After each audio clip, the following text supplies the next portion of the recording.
Tom and Michael Dunne are farming in partnership near the village of Kilworth, not far from Fermoy, County Cork. Michael was milking in the relatively new 60-point rotary when we called one morning to watch him milk. Tom and Michael are milking 314 cows this year, with plans to go to 450 in 2 years' time.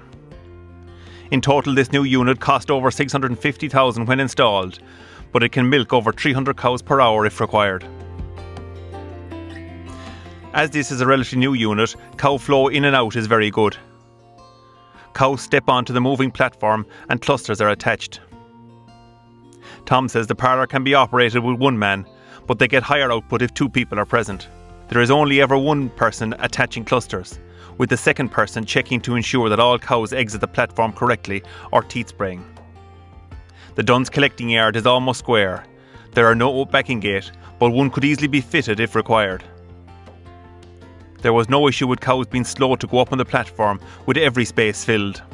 The speed of the rotation can be adjusted using a dial on the control box next to where the milker stands.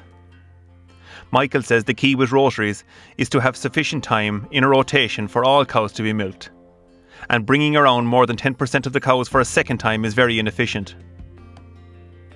If a cow isn't fully milked when it comes to the end of the rotation, a retaining bar will drop automatically and the cow can't leave the platform. At the time of our visit in mid-September, the herd were producing 19.3 kilos of milk at 4% protein and 4.2% fat, and were getting 4 kilos per cow per day. The milking process was seamless. The platform stopped about 3 times during the whole milking, and this was due to cows touching off the safety sensors as they exited the platform.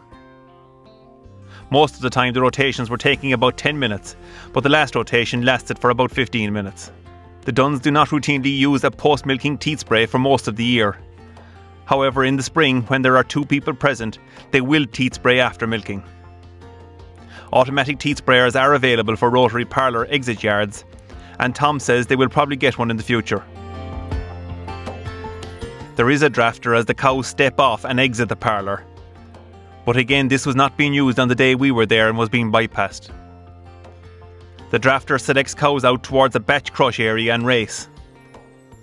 There is also a concrete footbath on the passageway where the cows exit for when the cows are being hoof bathed. With such big yards, water usage and washing can be a big issue. The main areas for washing are the collecting yard, cow standing area on the platform and the exit race. The area surrounding the platform was reasonably clean, as the cows did very little dunging when they were on the platform. A hose facing downwards is operating full-time on the clusters throughout the milking. It is continuously spraying water onto the clusters just before they reach the operator who is attaching the clusters. So this helps to knock off any dirt and makes the clusters easier to clean.